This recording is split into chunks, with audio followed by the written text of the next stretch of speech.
Hello and welcome back to AOPA's Pilot Information Center live stream webinar series. Our topic for this episode is ADS-B. I'm Ferdy Mack and thanks for joining us. This webinar is brought to you by AOPA's Pilot Information Center. As part of your AOPA membership, you can contact us with any aviation-related questions, including medical and digital product support at 800-872-2672.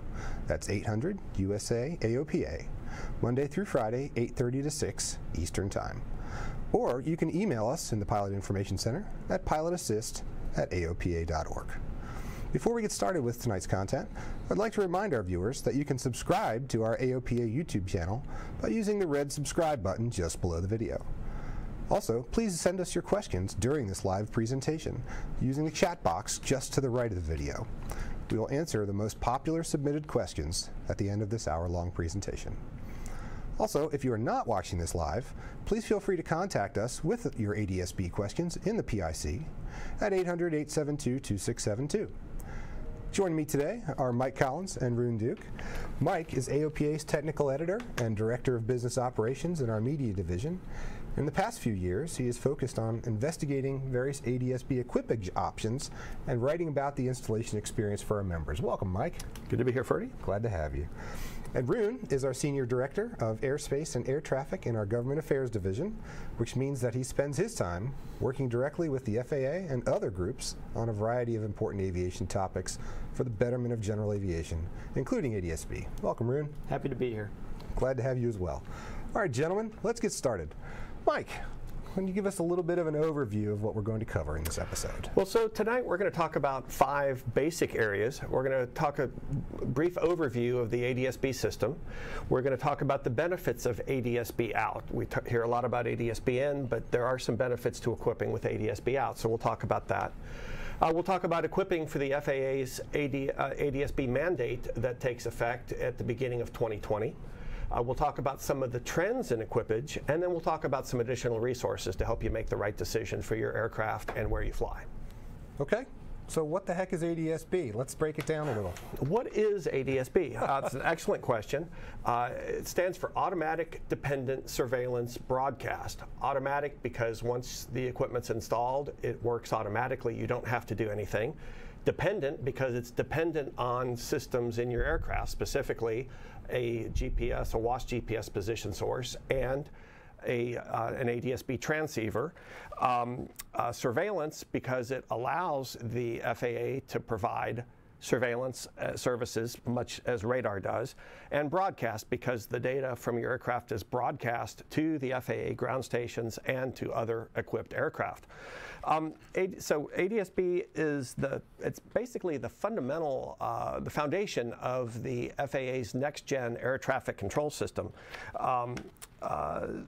The FAA has mandated ADS-B out equipage for flights after January 1st, 2020 in any airspace basically where a transponder is required today.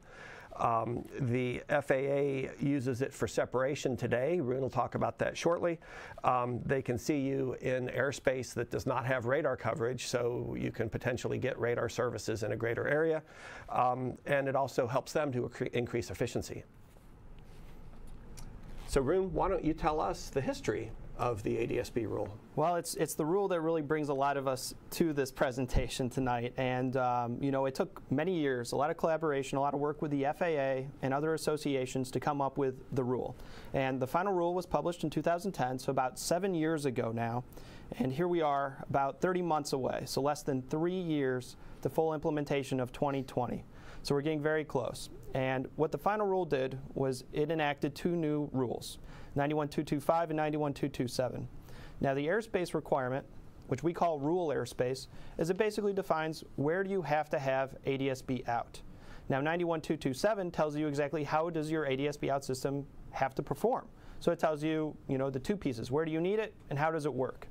And so working with the FAA, we know about 160,000 general aviation aircraft are going to need to equip come 2020. These are the aircraft who routinely fly in rural airspace. So I know we both have some thoughts about how many will be ready and really what can we do to get more pilots and more aircraft owners ready. And so we've certainly had more discussion about ADS-B out and really the incentive to get pilots to equip, which was ADS-B in. So when we look at ADS-B out versus in, just to go over some of the basics, ADS-B out is what is required by the rule, right, 91225, and then it allows ATC to see you. So ADS-B out is really two pieces. It's the position source, right, enabled by GPS, and the second piece is the ADS-B out transmitter, the emitter. Those two pieces make up the package of ADS-B out. ADS-B in is, again, that incentive to get general aviation to equip. There's two pieces to that. The first is TISB, the Traffic Information Service Broadcast. And this is what uplinks transponder aircraft, aircraft that aren't transmitting on the same ADS-B out frequency. So a lot of safety benefits there to see other aircraft flying in the same airspace. The second piece, FISB, Flight Information Service Broadcast. Now this is what brings you those free, non-subscription-based weather and aeronautical products straight to your cockpit. It is a great system. A lot of the country has fantastic coverage. So some of the pieces that we hear about frequently is temporary flight restrictions. So actually here is a graphic of a VIP TFR displayed on a Garmin product, and this is just a great situational awareness tool. It's uplinked just about every 15 minutes. You need to be aware of that latency. You need to be aware of those uplink times, whether you're looking at weather or NOTAMs or some other product. But it's just fantastic situational awareness.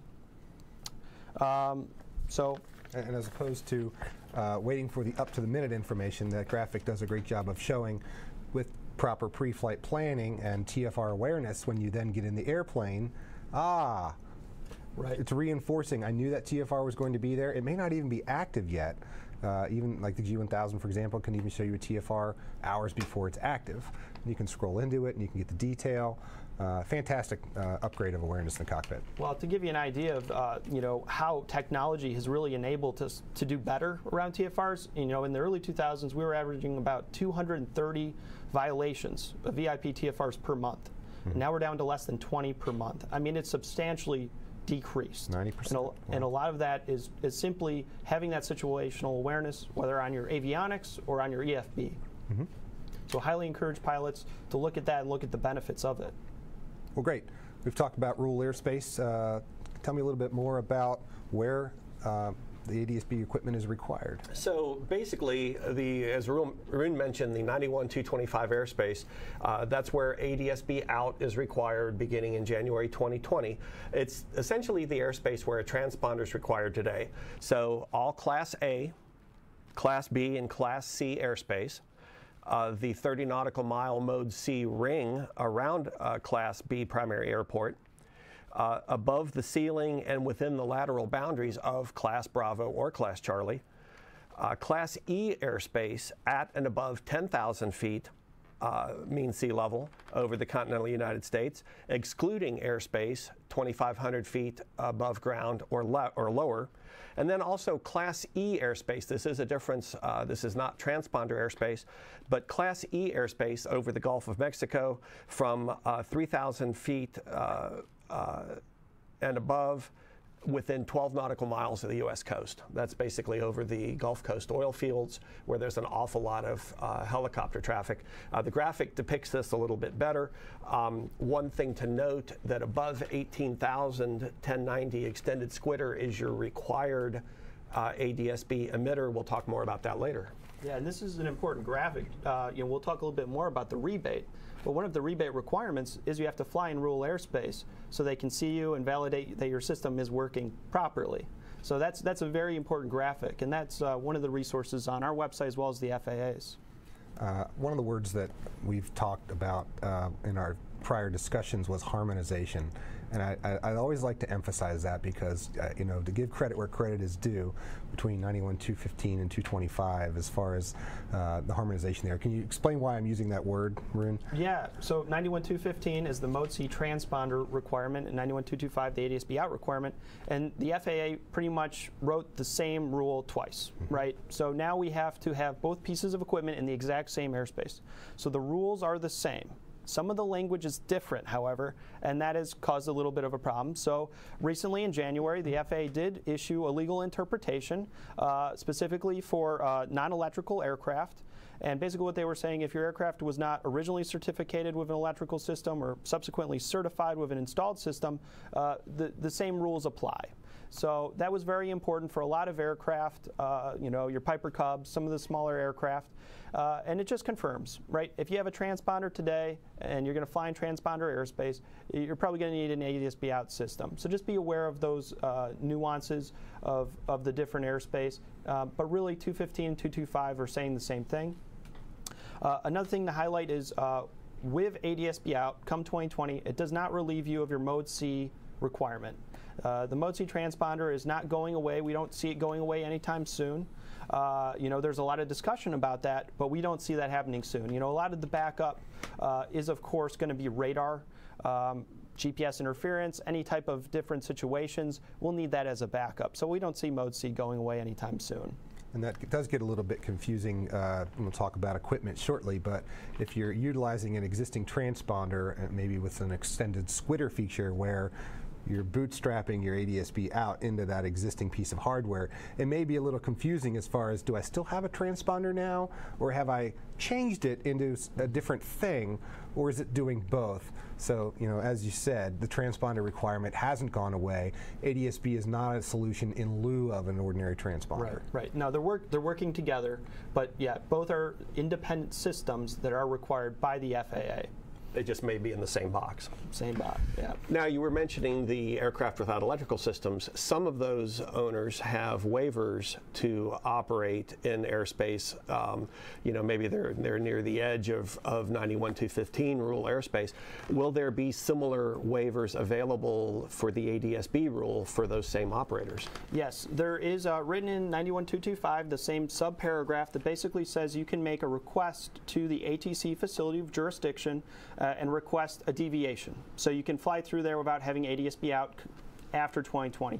Now this is very important because come 2020, a lot of aircraft will need access to rule airspace, whether to get to a shop or exiting rule airspace, again, to get to a shop. We don't expect this to be the easiest process. It may be somewhat cumbersome because the FAA does want you to equip, but you will have to make a request come 2020 if you do not equip and you need access to that airspace.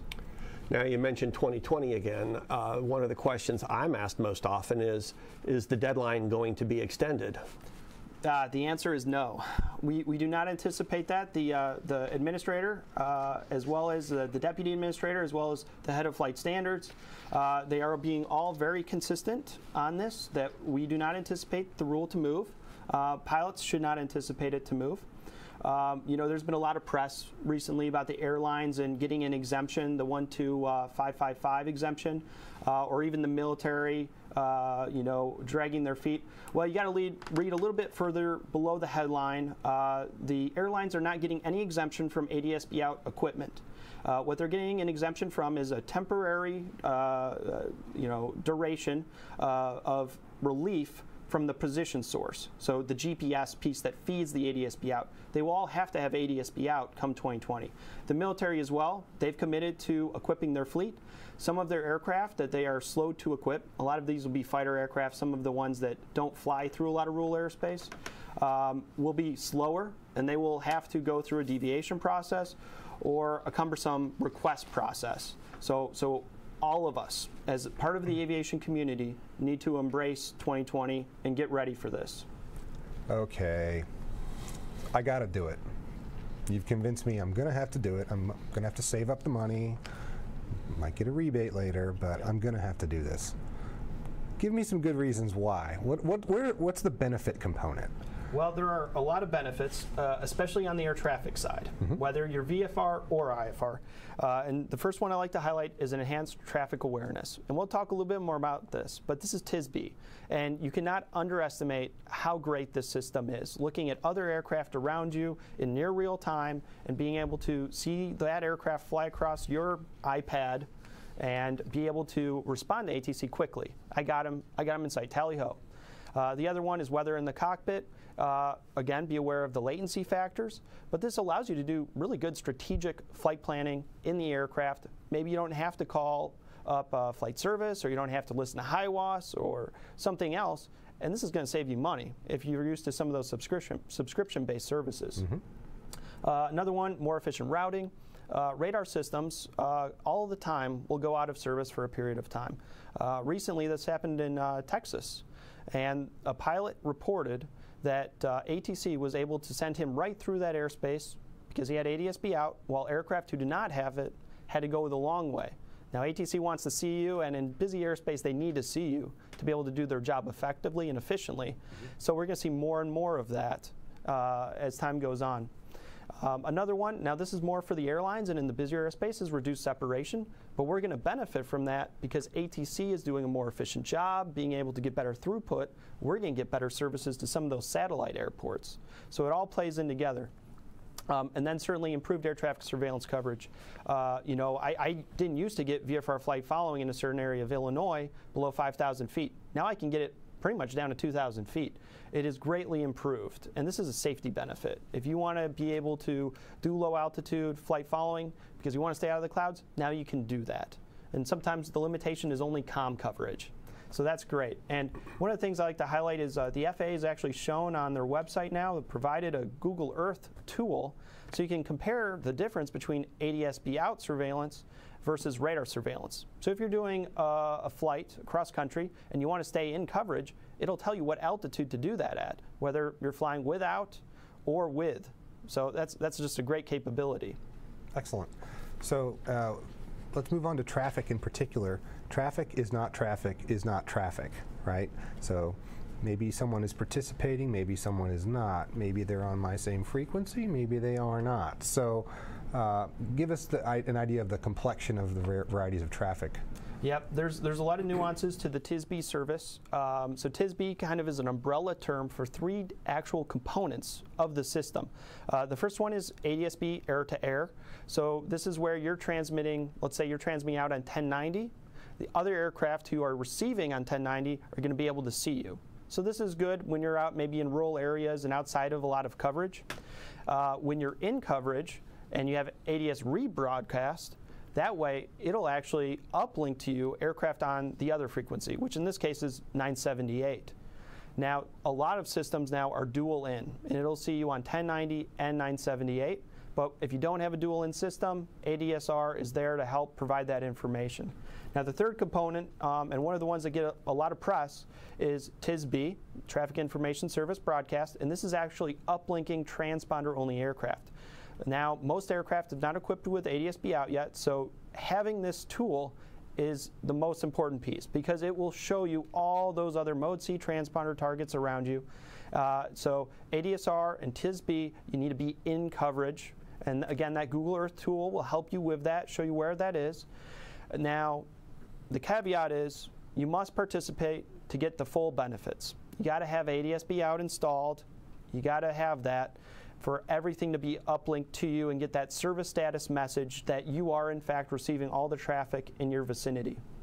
Now, it's actually an interesting graphic. There is a display of traffic information around Oshkosh. And you can see it just sometimes is insanely busy in some of this airspace. It's just a great tool to know and have that situational awareness. Traffic 2 o'clock, traffic 12 o'clock, traffic 11 o'clock, traffic 1 o'clock.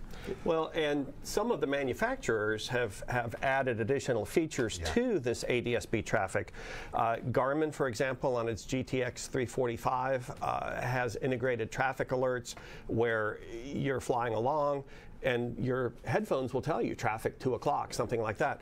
L3 in its Lynx NGT 9000 product, that's a higher end product, but it's very capable. It also has an almost TCAS-like traffic service, which is great because you're flying along. You don't have to be looking at a display to see if there's traffic approaching. The system will tell you. You can be looking outside the window, which is really where we all should be looking anyway, because there are still going to be aircraft without electrical systems. There are going to be gliders. There could be balloons, a variety of aircraft that will not show up on any of the ADS-B variants. Right, right. And so now We're past that phase where you have to have a huge expensive system like TCAS to get all that traffic around you, or air traffic control. But air traffic control is out there and actually can provide a lot of services. And we're seeing that now with ADS-B being enabled in all these different air traffic automation systems. All the en-route facilities, all the centers have ADS-B enabled in their automation. And right now I think we're about 100 out of 155 terminal radar facilities with ADS-B enabled. So we're getting very close. And before 2020, probably about 2019, all FAA ATC facilities will have ADS-B displayed on their systems. So this is really good news, and we're getting closer. So pilots ask me sometimes, are they using this for separation services? How is ATC using this? And this is actually one of their primary surveillance sources. They are using this for separation every day. It may not be in every ATC facility, but it's increasing. So ATC can probably tell if you're equipped now. Most of the automation systems can tell the controller if that aircraft is ADS-B out. And sometimes that will result in better services. It's not always selected, and there's some nuances to the system. So it's better if, as a pilot, if you have a question, is your system working right? Is there an issue with that? Maybe you're on your rebate flight and he's asking, am I looking good? ATC won't know. They're not there to answer those questions. They're there to separate aircraft, issue traffic alerts, and we shouldn't try to distract them from that primary mission. There's a process, and we'll talk a little bit about that, of how to make sure your system is working correctly and how to do that off frequency and not really distract the controller with any of those questions. Well, and I've actually had several pilots tell me anecdotally they've been flying along. Maybe in two specific cases, they were climbing to cruise altitude. They were getting ready to call ATC and ask for VFR traffic advisories, and they heard ATC call their N number, and November 134 Yankee, whatever, and their first reaction was, what's going on? Then their second reaction was to answer, and ATC said, I saw your ADS-B target, would like to offer you radar service. How often does that happen to you? Yeah, right. That's rolling out the red carpet. Right. No, that's an exciting new capability. And some pilots really desire that. Right. They desire that level of service. Certain pilots, might need to equip with ADS-B out, but they don't necessarily want to talk to air traffic or maybe provide all that information to air traffic. And there is an actual capability. It's called the anonymous mode. And if you get the UAT, the 978 megahertz system, a lot of those enable you to have a switch, and you'll go to anonymous mode, and it won't send them your N number, but it'll send them all the other 18 or 19 parameters that ADS-B out will transmit. So they'll know there's an aircraft there, they'll know your position, your altitude, your speed, they just won't know who you are. Yeah, and you can't use air traffic services when you're in anonymous mode or be on a flight plan at the same time. But, that might be a service desired by pilots, so that is now provided to you. It's definitely an option. Yeah. Okay, you guys have convinced me that I need to do this, or that I have to do this. Let's say I do always fly in rural airspace, and the mandate is not going to push back. You've also convinced me that there are a lot of good features, a lot of good reasons to equip, but can I just go down to the avionics shop and get the same box that 90% of everyone else is buying and assume that it's the right thing for me? Or is it a little more complicated than that? There is no one box that 90% of people are buying, because there are so many different solutions out there. The closest thing aviation can compare to the ADS-B mandate would be the Mode C transponder mandate from back in the late 1980s. And that was really very simple. If you needed a Mode C transponder, you had a choice of Bendix King, Narco, and Collins. There were 3, maybe 4 manufacturers. They all made the same product, and you just picked the brand you wanted and you went with it. ADS-B is different. It can integrate into systems already in your airplane, which might help with your costs. And as we mentioned earlier, there are 2 different data link frequencies for ADS-B. You've got the option between 1090 Mode S extended squitter. This is basically a Mode S transponder that adds on the ADS-B data. It's the one box solution you were talking about earlier, Ferdy. It's one box that is actually 2 separate systems. 1090 is the international standard. The United States is the only country that is offering pilots and aircraft owners a different option than that. It is required in Class A airspace. So if there are very few transponders in the market right now that can be upgraded to 1090 extended squitter. Otherwise, you'll be replacing your transponder with another transponder to get that capability. Right now, it's the market's preferred choice. I think a little over 80% of installations are 1090 extended squitter.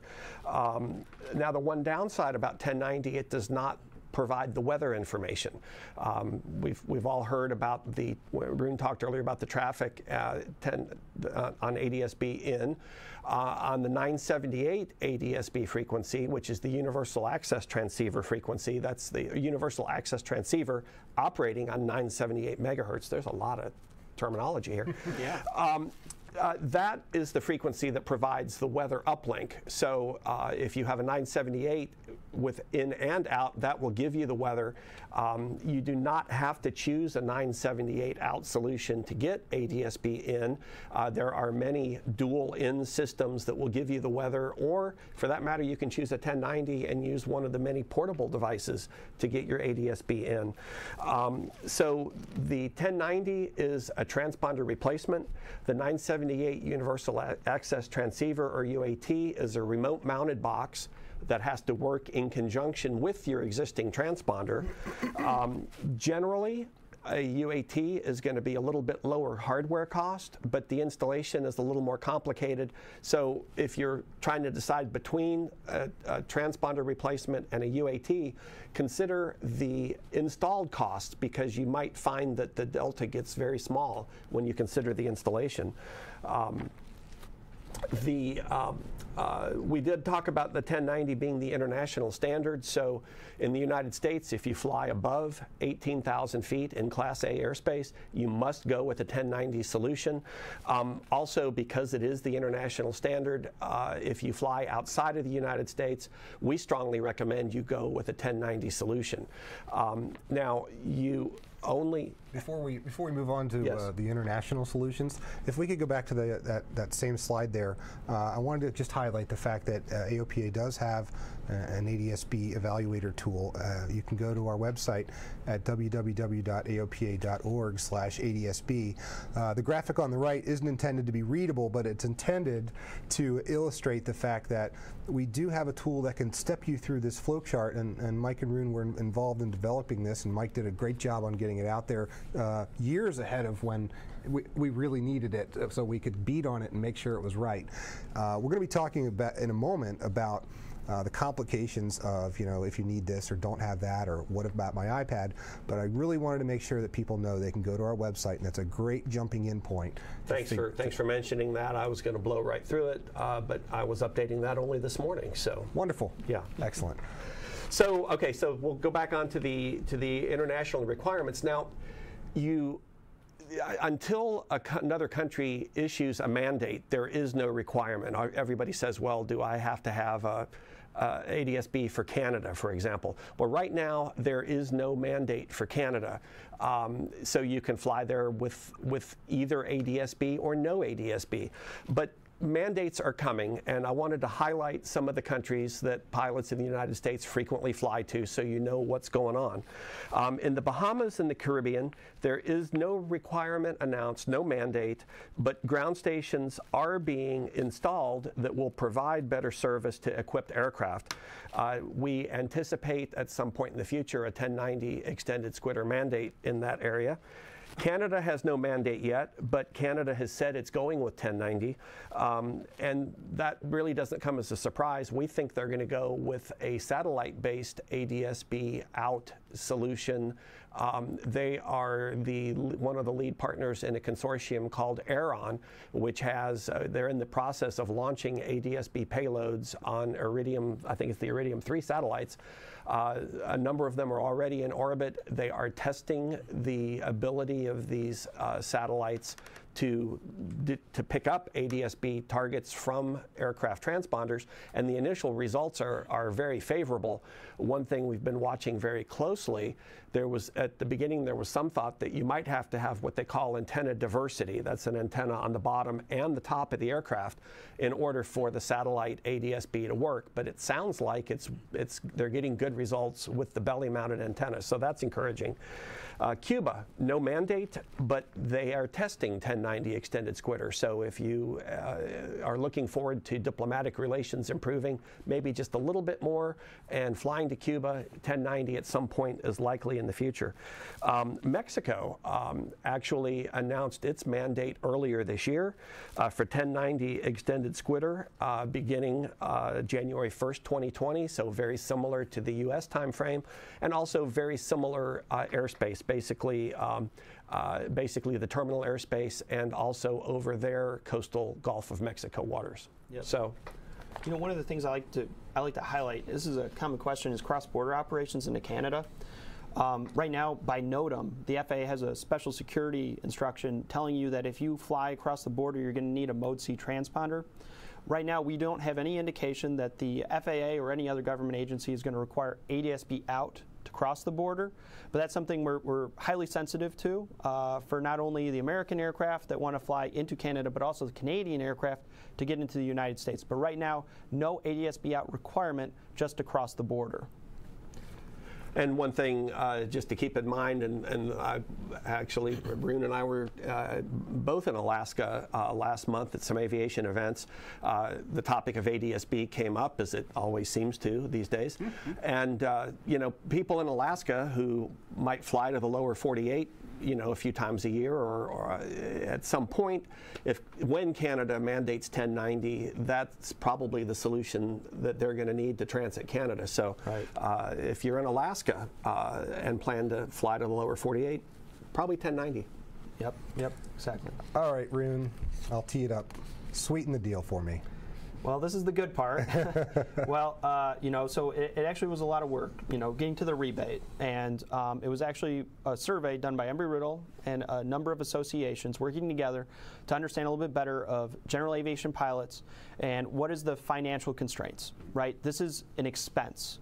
So we needed to understand what are the price points, what is the hurt. And so that led us to actually working with the FAA, GAMA, AEA, and EAA on a rebate. And so looking at the specifics, there's some eligibility requirements, but essentially if you equip with ADS-B out now, before the end of the year, you can get $500. Now you can reserve, the last day to reserve is September 18th. We'll talk a little bit about the process, but the first thing is eligibility. You got to be a fixed wing, single engine, piston aircraft. So it's important to understand all those different requirements, and we highly encourage you, if you want to participate, learn more. Go to the FAA's website and start to educate yourself about the different requirements. And it was really a couple of goals with this program. It was really to incentivize people to equip and to educate them. There is some real shop constraints leading up to 2020. We cannot get all the aircraft that need to equip, the tens of thousands, before 2020 unless we start early. Here we are 30 months away, and if you wait, you may not have a slot until after 2020. We're seeing shops sometimes with up to 6 months before they can see an aircraft. So that's a real thing that we wanted to at least get out there and start highlighting to pilots. Right now, we've had over 4,600 pilots actually go through the whole program and receive their check. It's actually sending the checks out much faster than probably about 2 weeks turnaround for most pilots, a little less. And right now, we have over 6,100 reservations. So there are still many eligible rebates out there. If you want to participate, you have to sign up before September 18th. So highlighting not to leave any money on the table. There's still the ability to participate. Step one is decide. Number one, you know, do I even need to equip? If so, what's the best solution for me, right? You can use AOPA's ADS-B selection tool, some other FAA tools, and then deciding what's right for you, talking to your installation shop, and then making that reservation, and going through the whole process of installation, flying and validating the system, and then claiming your rebate. So those are the 5 steps. And so early on in the process, and Mike, I think you would agree with me here, is communication with your installation shop. Understanding how much lead time do they need, working with them to make sure that your system is working correctly before you go out there and fly and validate. Well, and let me go in just a little bit about the time frame for the rebate, because like Rune said, September 18th is the last day to make a reservation for the rebate. When you go to make a reservation, the system is going to ask you what your installation date is. They want you to have a date scheduled with your shop. Now here's the rub: the system will only let you schedule that date a maximum of 90 days in advance. So if your shop, and not all shops are 6 months out, we do know several that are, but if you make a reservation now with your shop, you might wait till the last minute to make a reservation in the FAA system, because if you wait till September 18th, make that reservation for the maximum 90 days, when that 90 days ends, you don't have to be finished. What that does is that stops the first clock, and then you roll into a second clock, for a fixed clock for 60 days, which is intended to let the shop finish the installation and then let you flight test and get a good, clean report so that you then can claim the rebate. So basically, from that last reservation date, you have 150 days. So that's what you want to keep in mind if you're getting close to that cutoff and you're interested in claiming the rebate. That's when you need to get the rebate, the equipment installed and flown, and your rebate process completed. And the FAA is very open to extending. If you need more time, right, if it's a shop constraint or weather or some other issue, the FAA has been very open about offering extensions. Or even right now, we do have a number of reservations that are not utilized, right? We only have 6,100, a little over 6,000. You could also just reserve again. So there's some different mechanisms right now that if you do run into that situation, please, you can still participate. Call AOPA or work with the FAA, and we'll make sure you're on the right path to getting it done right. Now, we do have some articles on the web highlighting some of the issues pilots have run into. It's that flight invalidation portion that pilots usually have a little trouble with, whether it's a non-performing emitter category issue, and we'll talk and define what that is, like air on ground, or predominantly, it's rule airspace. The flight invalidation requires you to fly for a certain amount of time in rule airspace. And about 75% of the pilots who fail, it's because they didn't fly in rule airspace. So if you just educate yourself on where that is and how you want to conduct your flight, I'm sure you'll have success. If you have any issues, reach out to AOPA, reach out to the FAA, and we'll talk you through what that problem was and tell you exactly how you can solve it. All right, so before we go on to some questions typical questions we might need to ask ourselves when we decide how to equip, I wanted to remind our viewers to keep sending your questions. We've got our staff reviewing your questions as they're coming in the YouTube chat box this evening, and in a short while when we get to the end of the slides, I'll be putting Rune and Mike on the spot with your burning questions. So with that said, Mike, when I walk into the shop and say, I've got my checkbook in hand, let's do this, I need to walk in with a little more than that, right? I need to be able to answer some basic questions, have an idea of what I need, what I want. Yes, exactly. And and even if you're not sure, some questions will help frame your decision. The questions I'm going to share here are actually questions from our good friend Todd Adams. He runs Lancaster Avionics, which is a very highly regarded avionics shop in Lancaster, Pennsylvania. Todd and I did a webinar last year, and we went through these questions, and people found them so helpful. I said, let's just use them again. So these are questions. You can go through these yourself, but if you have any questions, I would encourage you, and so would he, go through this list of questions with your avionics shop and see what you end up with at the end of the list. Question 1, do you have a WAAS GPS?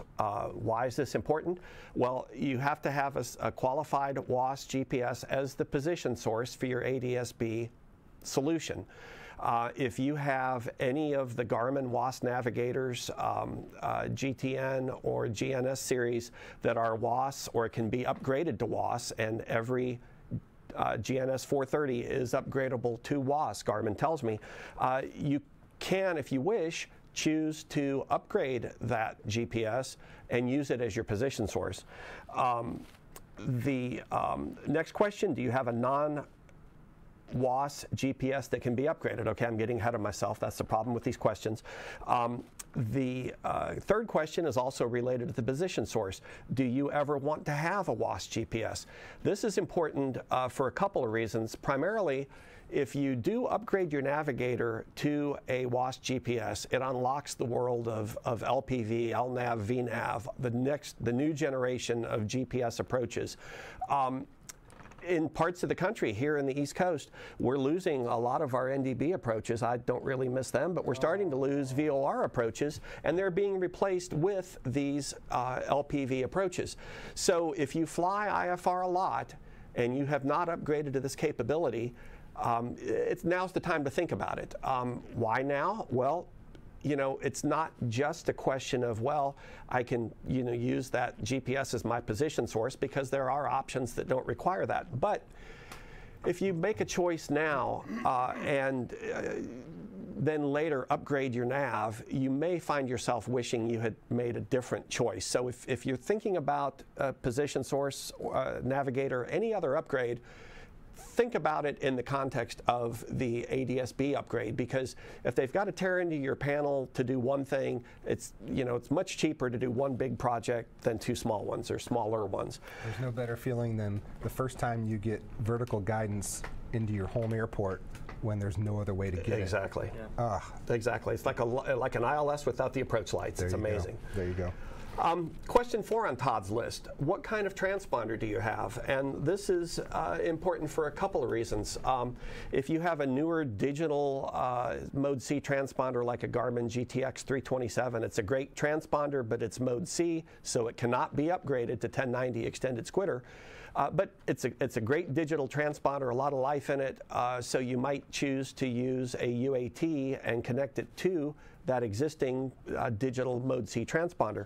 If you have an older transponder, though, for example, an old KT76A that's 30 or 35 years old, especially if your shop has to work magic to get you through your annual every year, as Rune mentioned earlier, the transponder requirement does not go away in 2020. So if your transponder seems like it's on death's door, maybe the best solution for you is something that replaces that transponder with 1090 extended squitter.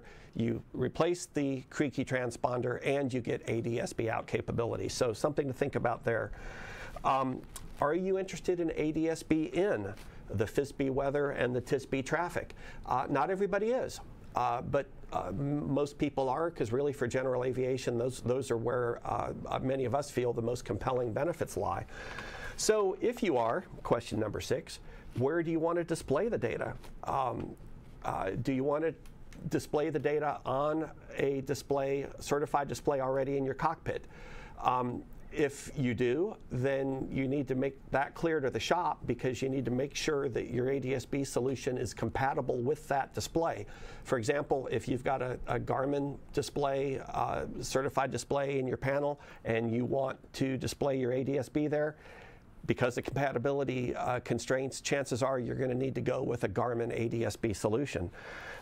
Do you want to display your ADS-B in data on a tablet? You can do that in addition to or instead of a cockpit display. So let your shop know that. Now this may seem kind of silly, but it's really not. Do you want to use an Android tablet or an iPad? And what app do you prefer? Because not every app is available on every tablet, and not every app is compatible with every bit of ADS-B hardware. Some hardware is only compatible with certain apps. So if you have a preference, you need to decide if you're willing to change apps, or if you're not, then make sure you get a solution that's compatible with the app that you prefer. For example, one of the aircraft that we all have access to, the 182, if you use one app versus a different app, you get different results as far as, in any case, getting traffic and weather. But if you use a particular app based on the hardware in the airplane, you can also move flight plans in and out of your navigator. Right. You can also even update the GPS databases using your tablet. So yeah, not just Apple or iOS rather, or Android, but which app in particular can have a profound impact on the feature set based on the hardware. Exactly. Yep. Exactly. So Mike highlighted some very important questions when you're considering installation and equipage, and some of the operational questions that I get from time to time, some of the hot topics. I thought I'd highlight those because I think these are some important considerations as well if you're considering equipping. And the first one is, are you going to need to change your call sign? We see pilots who want to do lifeguard flights, angel flights, ARF flights, even pilots, Civil Air Patrol, need to change their call sign from time to time, but they're not always going to use their N number registration. And we call this your flight ID. Now, whatever goes in your ADS-B out device, as far as your flight ID, it needs to match exactly what is on your filed flight plan.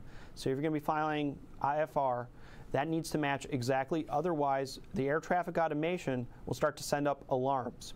So there's new aeronautical information manual guidance and new assistance out there for pilots to help them understand how to make sure your flight ID matches what you have on your filed flight plan. The other one, aerobatic aircraft. Now, when you start to do advanced maneuvers and high performance, you're going to be going in and out of GPS coverage, and you will start to have performance issues and maybe even lack of compliance with 91227. Now, the FAA has been very clear. This was unintentional. They're not going after enforcement or anything like that against aerobatic aircraft. You're allowed to do aerobatics, including when you have ADS-B out. It's just a matter of making sure we get formal guidance out there for pilots. So we have plenty of quotes. We have articles online on this topic, and we're pushing the FAA to make sure they issue that formal guidance. But right now, no enforcement at all. Another thing is learning about your system. Read the manual. If you're going to spend all this money and investment in advanced technology, please read your manual. Get the most out of that system. Some of these have really great capabilities. And then finally, submit a public ADS-B performance report. Now, this is on the FAA's website, and it's a tool for you to go in, enter your last flight or a flight a couple days ago, and request, how did my plane perform? And it'll send you a really detailed informational fact sheet about your plane, your flight, and how did it perform against those metrics that the FAA is all judging us on, those 19 parameters listed in 91227. And this is good if you want to diagnose whether your plane's working correctly or not. This is important, right? With Mode C transponders, we have that requirement every so few months to go out there and actually go to a shop and make sure our Mode C is working correctly. Well, in this case, we don't have that requirement, but we have a tool. Go online and you make sure it's working correctly. Yeah. Well, yeah, because I get that question a lot too. There's no inspection, biennial inspection like for the transponder. So the FAA is monitoring your ADS-B, the integrity of its performance, and they'll let you know if there's a problem. The only way we can know without waiting for that phone call or letter is to check the performance monitor occasionally. Right, and that kind of goes into the next topic, which is non-performing emitters. So maybe you request your performance report, they send it back, and there's some areas that are red, indicating maybe there's an issue. And again, this is not for enforcement actions, this is for information. The FAA may even reach out and contact you and tell you you're a non-performing emitter, and the first thing you're going to say is, what is that? Well, a non-performing emitter is an aircraft that has ADS-B out installed, but is not compliant with that performance requirement listed in 91227. And there's three reasons for that, possible three reasons. One is manufacturer issue, right, the hardware, or an installation error, or operator error. So some of the installation errors that we're seeing is emitter categories being input incorrectly, the ICAO code for your aircraft, such as your N number, your hexadecimal code, being entered with digits maybe misplaced, simple issues. Also, call sign mismatch, which is what we talked about previously with making sure flight ID matches what's in your flight plan. That's called call sign mismatch. Some of the more common ones we're seeing are also air on ground. This is where your aircraft is transmitting an airborne message when it's on the ground. So what that means is it's telling air traffic control and everyone else looking at TSB and air-to-air traffic information that, hey, you're airborne. And we don't want to see that if you're on the ground. That's a safety issue. So we want to make sure you're not displaying unless you're needing to display. So most aircraft are not impacted. It is getting better. There are some solutions that are not available yet. AOPA is involved in those groups to make sure we're working on those.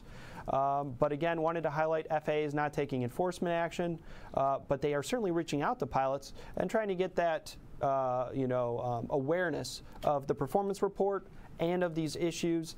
Right, new AIM guidance, new ACs. It's coming, and surely as we equip, more things are being realized and being corrected. Yeah.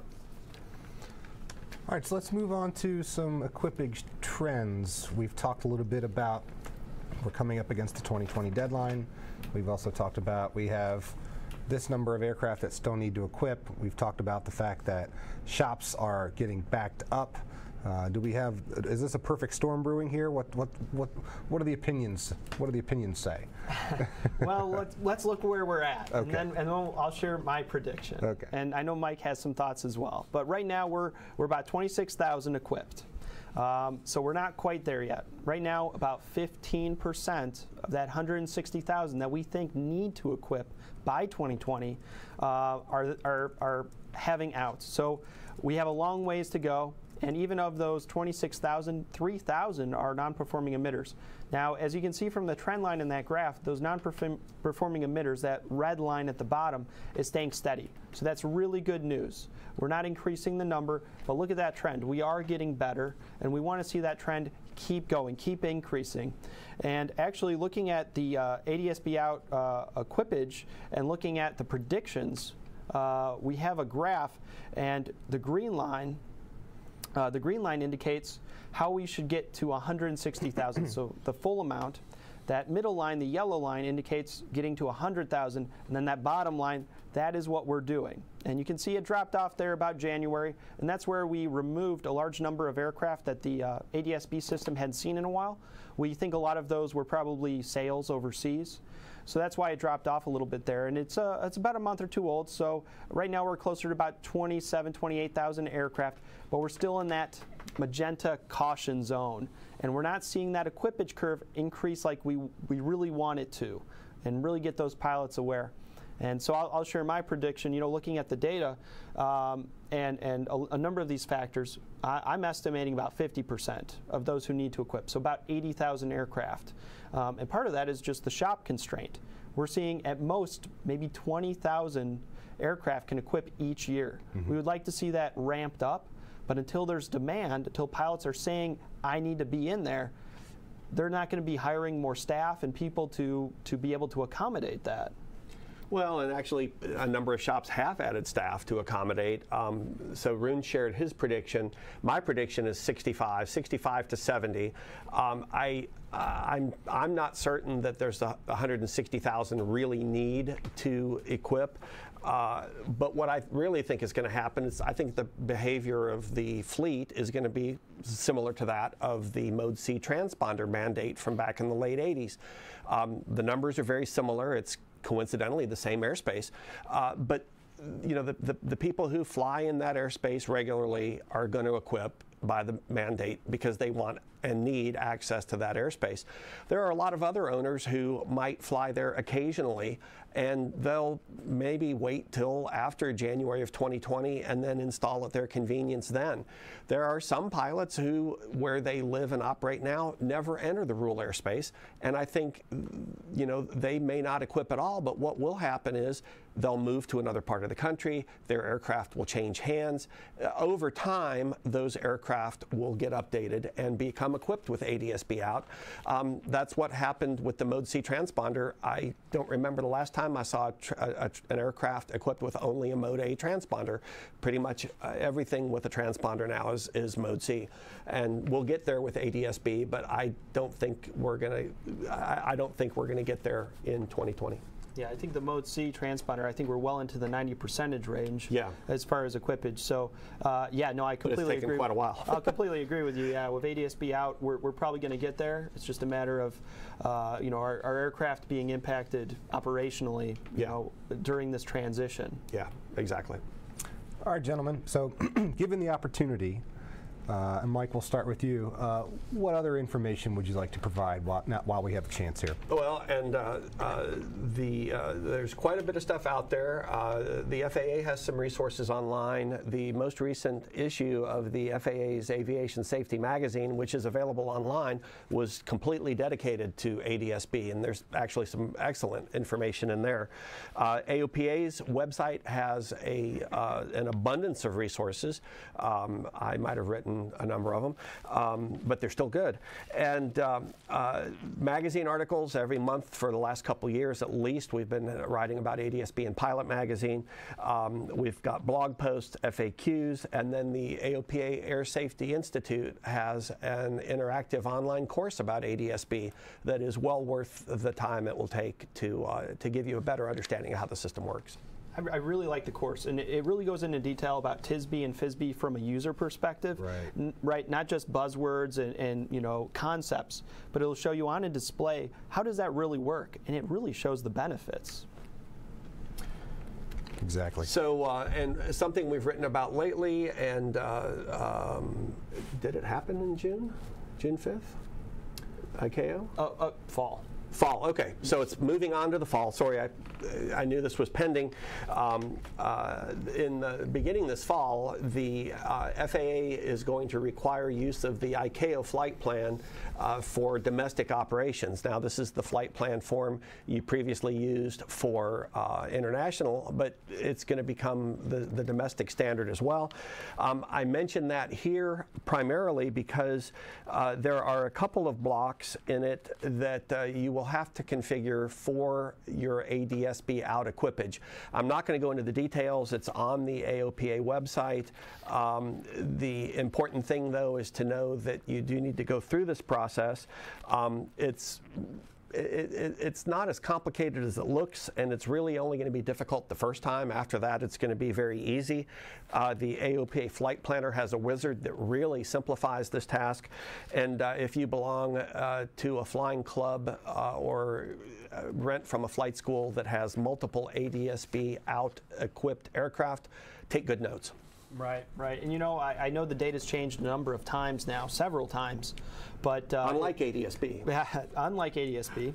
But with the ICAO flight plan, you know, a lot of discussion about that and moving that, and you know, I think it was a good decision on the FAA's part. Rather than implementing in the summer when we're all very busy, the decision was made to move it to the fall. Probably this fiscal year, so probably September, October timeframe. And you know, as part of that, that also allows the AIM guidance to be published in Change 2 of this year. So it may not be in your physical copy, it will be in next year's physical copy, but it's already online. The Aeronautical Information Manual guidance is on the FAA's Flight Service website, and we have articles on it. We helped write it. And it's just fantastic, totally revamped the guidance as far as how do you fill out a flight plan, very intuitive. And the first thing I like to highlight is not every field is required. Don't get hung up on all that they ask. You don't have to answer every question. So it's a great tool. More to come on that. Yes. And the other thing on ICAO is, pardon me, once you've figured out what your equipment codes are and your surveillance codes are, and typically we're talking about people who frankly get a little frustrated, and rightly so, determining what they need to put in boxes 10 and 18 on the ICAO flight plan. Once you get it figured out, it doesn't change. So that's the good news. Once you figure out what to stuff in those boxes, until you put other things, other capabilities into your aircraft or take them out, you can leave it alone. And rightly so, it is a little difficult to figure it out the first time, though, and we can help you with that. As Rune said, our online flight planner can help with that. It has a great wizard tool. You can also contact our Pilot Information Center. We can either help you in simple cases or in more complicated cases give you the resources to try to figure it out on your own. But the key is to know what you have in your airplane. oftentimes people will contact us and we ask and say, well, you say you have ADS-B. Do you have in or do you have in and out? And what frequency? What type of transceiver? And without being able to answer those questions, we're stuck at square one. Yep. But yep. Once you figure it out, it's not too bad. Yep. And so in addition to the ICAO work that we've been involved in, we've been involved in a lot of advocacy effort on ADS-B. It has not ended with the final rule. There's a lot of things to be worked out. Part of this is actually trying to get more coverage for ADS-B. We see a lot of value. The FAA and us have met several times and discussed new benefits and expanding the program to include more ground-based transmitters, so greater TSB, FISB coverage, as well as flight following altitudes, things of that nature in areas like Alaska, Arkansas, Idaho, more rural locations, and really getting it out there NAS-wide, right? We want everyone to benefit from this system. Additionally, future FISB products. There are 4 products probably coming out later this year: lightning, turbulence, current icing, and forecast icing products, cloud tops, center weather advisory, and the graphical AirMet. We're working on those for next year, as well as expanding TSB to transponder-only aircraft. Now, as we highlighted, the way the system is architected is you have to have ADS-B out to get all that traffic sent to you. Now, we think this is just important and critical for safety, that everyone should have access to everything around them. Have that traffic uplinked to everyone. So we're working with the FAA on that and continue to have meetings about how can we do that. Another one is lowering costs of avionics and installation. We've had a lot of success with retrofit and are still progressing on that effort and ensuring manufacturers see a value of really entering this market and meeting those low-cost needs as well as the high-cost users. And then we're addressing some of those common issues I talked about with non-performing emitters. And that really involves engaging not only with the FAA, but the manufacturers and the shops. Mm-hmm. So we're all working together to really make sure this is successful. Yeah. Okay, great. Well, that rounds out our slide deck, so let's move on to the questions that have been coming in. And coming right off that last slide, talking about expanding coverage, Doug asks us and says, I have ADS-B in and out now. Is there any recent talk from FAA about closing gaps in coverage, specifically in the western U.S. where I fly? So when you covered the fact that we're interested and involved in increasing coverage, but what are we hearing back? What's happening in the field? Yeah, so the FAA, what we're hearing is they're going to go to the Joint Resources Council, so they're asking for funding, I believe, later this year or early next year, and the idea is for implementation before 2020, around 2020, of more ground-based transmitters, and specifically in rural locations like where Doug lives. And part of this is working together to explain what those benefits are.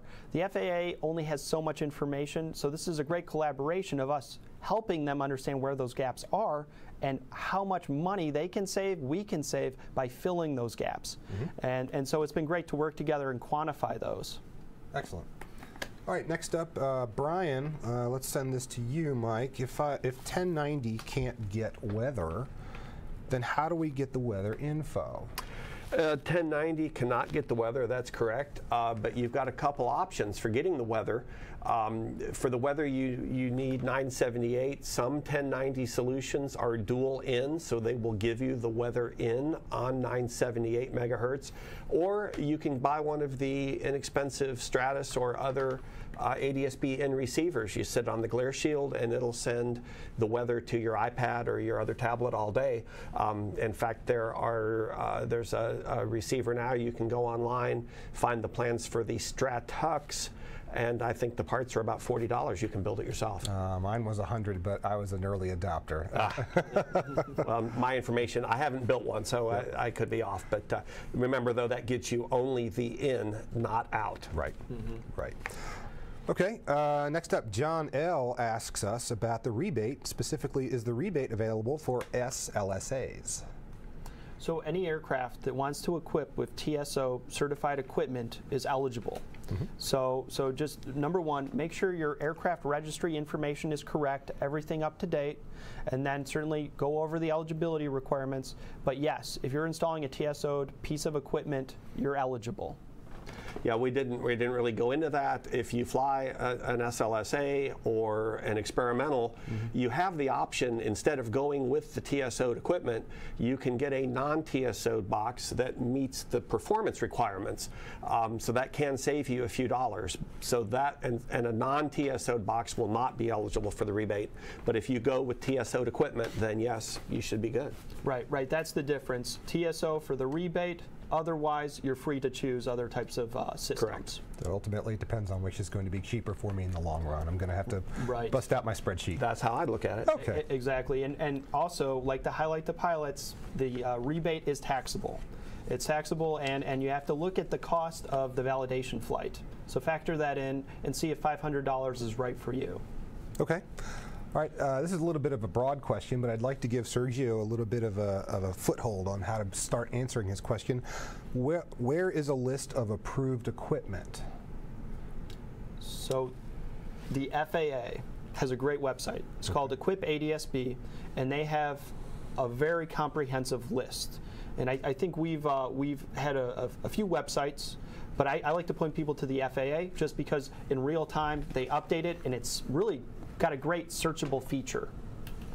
Well, and the ADSB resources on the AOPA website that Ferdy mentioned earlier, there's a list of the TSO'd products there, grouped by, well, you can go through that flow chart and see what category or categories will work for you, but they're grouped by frequency and whether or not they have a GPS receiver built in.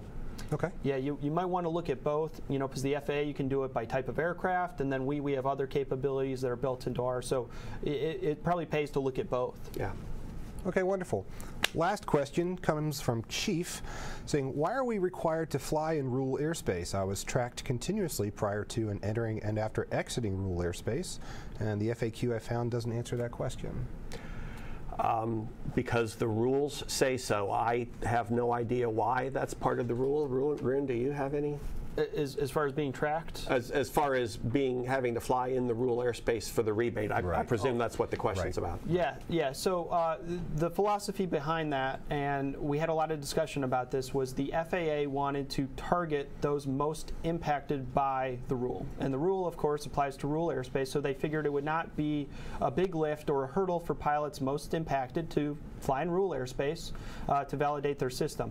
And initially, they wanted to limit it to a very small area, mostly Class B, Class C, and we thought it was very important that it be expanded to anyone who's impacted by rule airspace, to include Class E and all these other locations. But in the end, what we think is correct is anyone should be able to participate. All you have to do is get into ADSB coverage, which is most areas, not rule airspace, it's most areas, and prove your system works. Because we know plenty of pilots will fly to rule airspace maybe once a year, maybe twice a year, and it might be very expensive to get to it to be able to prove that you've met the requirements of the rebate. However, the rule stands. The FAA is not going to change it before the end of the rebate. So yes, you have to fly and validate in rule airspace. Okay. All right, gentlemen, thanks so much for helping us with this deep dive into a complicated four-letter acronym, and I'm sure all of our viewers appreciate all of your wisdom. Thank you. Glad to do it. Everyone have a good evening. All right. And to our viewers, thanks for joining us as well. If you do out there have any aviation-related questions, either pertaining to ADSB or any other topics, as part of your membership, you can contact our Pilot Information Center staff Monday through Friday at 800 USA AOPA. That's 800-872-2672. Or you can also email us your questions at pilotassist@aopa.org. And finally, don't forget to subscribe to this YouTube channel using the red subscribe button just below the video. And for more information, don't forget to check out our website at www.aopa.org. Thanks for joining us, and we'll see you next time.